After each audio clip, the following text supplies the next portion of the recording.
Hey everyone, I'm Hannah with FMO, and today we have Anne Attivissimo with us. Anne is the office administrator at Greiner Maltz of Long Island. We'll be talking to Anne today all about her journey with Greiner Maltz. Thank you so much for being here. Thank you, Hannah. It's great to be here. Of course. Good to see you. Yes. Can you tell us just a little bit about yourself, Anne? I am married to the president and owner of Greiner Maltz, so that's kind of like a step into the company. We've been married for 40 years and we have 3 kids. And I started with Greiner Maltz back in 2006. Prior to that, I was running my own business. I had a daycare and a nursery school for about 20 years. And then I made the transition. Tom had asked me, hey, would you come on board? And I said, sure, join him. And I did. Look at that. What was it like with the transition from running a daycare to all of a sudden working in commercial real estate? It was very different. I forgot my vocabulary. I was very much into Sesame Street and Blue's Clues or whatever it was called at the time. Yes. It was a rethinking. It was really a very welcome change. I was doing that for 20 years and I was ready to get out of that business and into just real life, real days, so it was good. It was a great transition. What is it like working with your husband, Tom? Everybody asks that question. And it's been great. Originally, when he had said, hey, you want to come work for me? I was like, no. And then he said, hey, you want to come work with me? And I was like, sure, I'll work with you. I'll partner up. I'm never going to work for you, but I'll work with you. But we can work as a team together. So he was like, well, that's what I meant all along. And I'm like, well, that's not what you said. So it's been really great because we do opposite ends of our deal making. He's out in the field and I'm in the office. So we just feed each other what each other really needs to get the day done, to get the job done. And the bottom line is a successful transaction. So I do what I have to do to make sure that he's successful at what he does. So it really works well. That's awesome. Are your guys' learning styles similar or opposite? Or we couldn't be more opposite. I am. That's so funny. What Tom would, I'm a quick start and Tom's a fact finder. So he'll give me something to do and it's like, I just run with it. And for him, when I need something, it's like, he's got to ask a million questions. He's got to fact find. And, so we are completely opposite in that, but it works because when he needs something done, he needs it done quickly. So for him, it definitely works. And it's to my advantage that I am a quick start. So it's great that we're opposite because when I need that balance of actually finding out the information, he's the one who does that end of it, where I can't be bothered with that kind of, I don't want to be a fact finder. I just want to get the job done. You guys sound just like my parents. That's so funny. My mom, I have a stepdad and they're awesome, but she's literally you, the quick starter. Let's just get it done. And he's like, well, okay, wait, let's assess the situation first. Let's figure out what are the necessary steps to do so, and then we'll get it done. Exactly. So that's really funny. We have a daughter who's getting married in September, and she is just like her father, fact finder, just, we don't have to rush into it. And I'm like, no, we gotta get Let's go. That's so funny. I love that. What are you seeing then from your point of view as the biggest shift in the commercial real estate world right now? That's a hard question to speak to. I can't speak to that as far as the industry goes, because that I would have to I would defer that to Tom. Mm-hmm. But what I am seeing, especially since the pandemic, I always believed in working kind of remotely, independently. So the shift that I have seen now is where the brokers felt like they couldn't make that transition. The pandemic forced the brokers to have to go out and work remotely.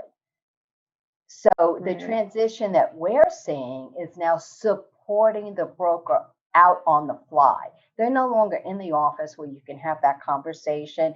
You can give them the reports. You can ask questions, face to face. So now that has been a huge transition for the brokers and for us. It's been a real learning curve, but it's proven to be so beneficial, not having to waste that extra time to come into the office. And now they see that, you can send a report just as quickly via text, email, Dropbox, whatever it is, and we can get the job done that much faster. So yeah, it's been a huge transition, and it's been such a benefit, I think, to the brokers as well. Definitely. Yeah. It's like everything's right at your fingertips all the time. You're not wasting time like going back and forth from anywhere. It's like, no, I'm sitting down, I'm here, I can do what I need to do and then be done with it. So I totally hear you. Yeah. And I think one of the biggest things was, we try to use Teams, Microsoft Teams. And that's hard for the brokers. It's like they're set in their way, and, you can introduce some change, but they could never get the concept of the Teams, So we're still doing emails, we're still doing texting, but now they can just text and say, I need this report. And within, 6 minutes, they have it. Incredible. The world at their fingertips now. Very beneficial. Definitely. What would you say is the biggest difference between Greiner Maltz and other commercial real estate companies? Good question. I would say we are small in the amount of people that we have, but we're huge in the amount of presence that we have. We're a boutique, and I think one of our strongest benefits is that we are specialized. We do one thing. We do industrial commercial real estate. And I have to say that our brokers do that very, very well. They know what they're doing. We don't branch out into other fields. We stick with what we do best. And I think that's why we have such a huge presence, because they're experts at what they do. And, we're experts at what we do behind the scenes. So, we're giving them the support that they need. And I think that's what just magnifies what Greiner Maltz does. And I'm proud of this company. I'm really proud of it. 100%. Yeah, as you should be. You guys are awesome. Definitely. You guys walk the walk and talk the talk. You got it at both ends, I would say. So you're doing a great job. Did you ever see yourself in the commercial real estate world, like growing up or after? No. I thought I would stay in daycare forever. I really loved it, but it just, and I was doing it out of my home. So we had turned our home into a daycare on the second level, and the lower level had 2 classrooms, and it was a nursery school. But then it got to the point, my kids were out and were off to college, and I was still doing it. I was getting a little bit burnt out by it, which sounds surprising. I didn't think I ever would, but I did. So then I had to make, that transition. Definitely. Would you say that making that transition has kept you learning all the time? Every day you're learning something new? Yes. I did not complete college. I was only in college for 2 years. That's probably one of my biggest regrets, that I didn't complete it. So everything that I learned is self-taught. I did not know the computer. I did not even really know how to type. I did not know technology. So it's all self-taught. So every day has been a learning experience for sure. And I don't know how I figured it out. I do a lot of praying. That's definitely what's helped. I'm like, I really don't know what I'm doing. So somebody will show me up there. And somehow we figured it out, and yeah, so learning something new every day, especially with the technology that we have today. I know, Google at our fingertips, another thing. Crazy. I'm like, Who would have thought? Right? How are we here? My father, who passed away, but he was 97 when he passed away. And the man was an avid reader. He loved popular mechanics. I could not, when I was a little girl, he told me, one day you're going to pick up a phone and they're going to be able to see you on the other end. I thought that was foreign. I was like, there is no way somebody's going to see me with a hair wrap, my hair wrapped in a towel on my head. There's no way. And look at us today. That's crazy. He knew before we knew. He was ahead of his time, definitely ahead of his time. And I never thought that would come to fruition. And here we are on Zoom. That's crazy. Wow. What are backdrops? I know. Even with the backdrops, it's crazy. What would you say are some resources that have helped you along the way? As far as YouTube, like would YouTube be considered a resource? Definitely, yeah. Then I would have to say YouTube.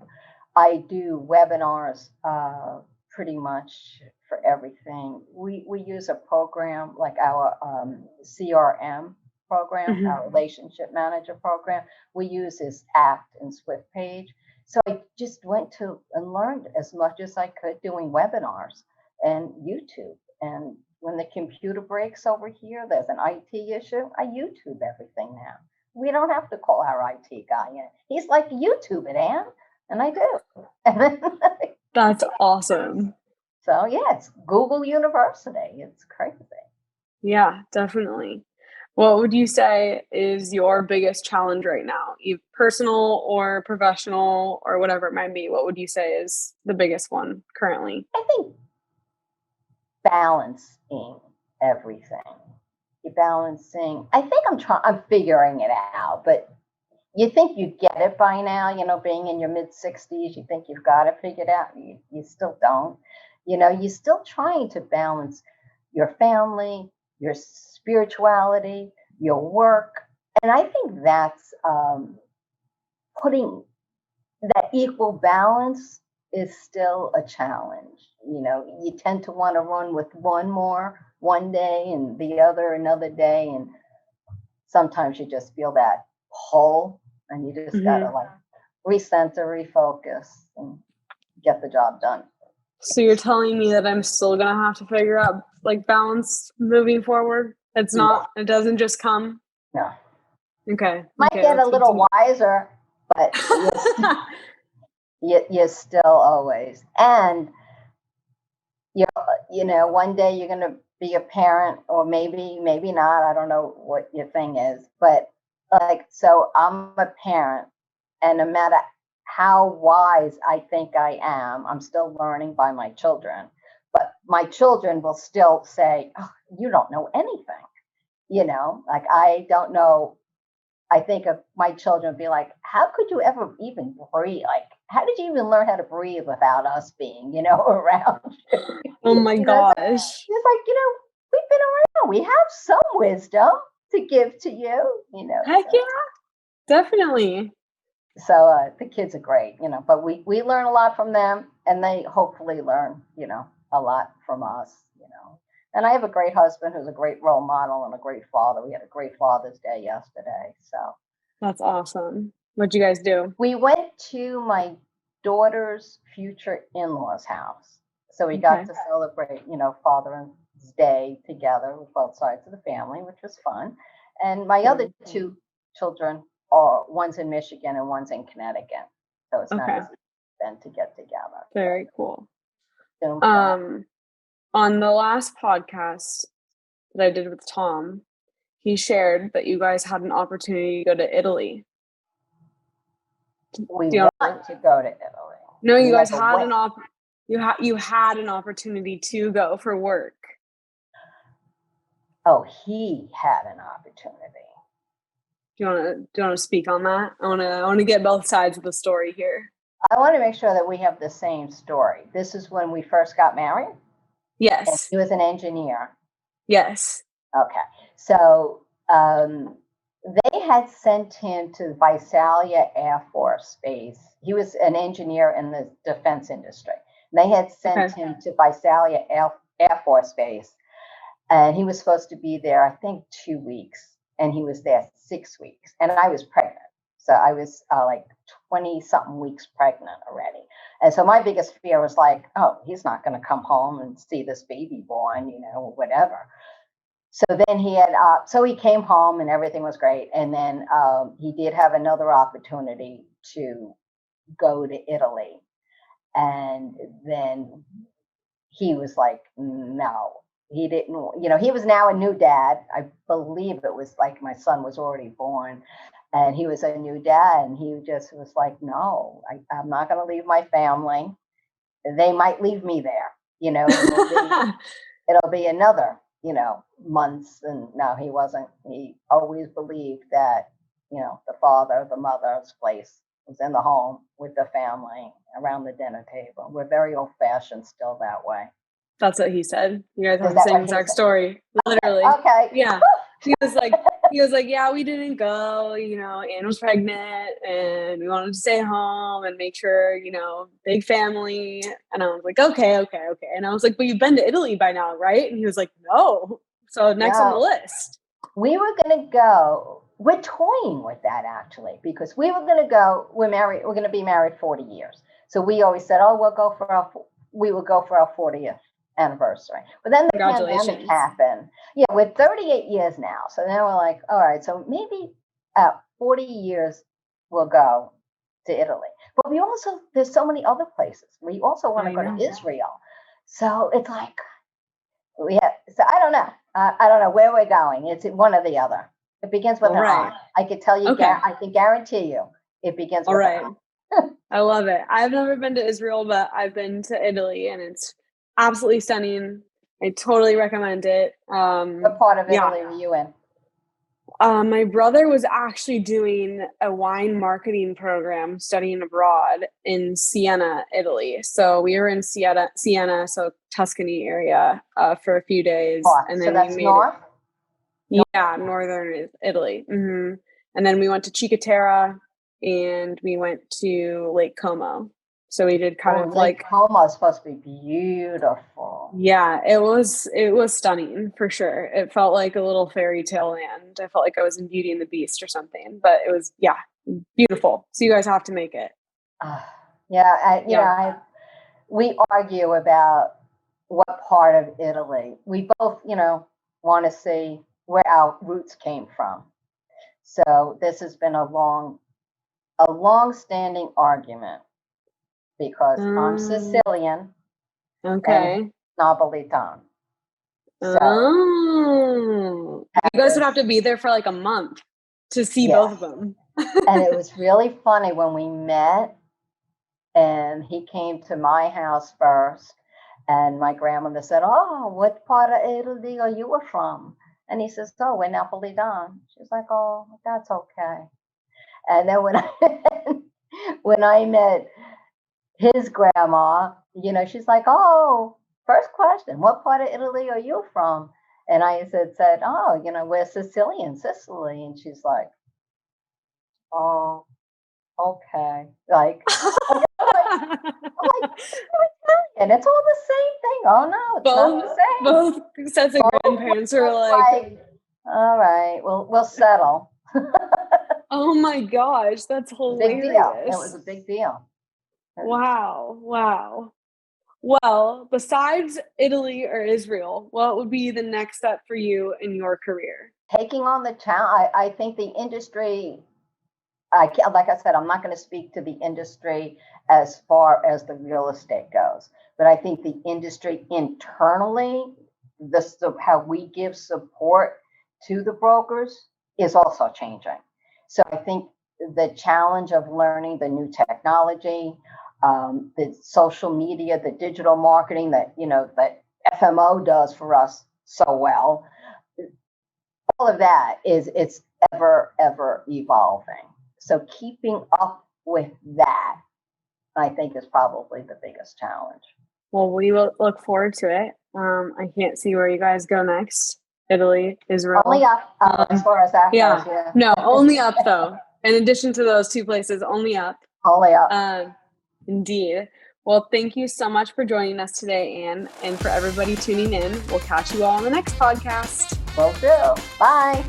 Bye.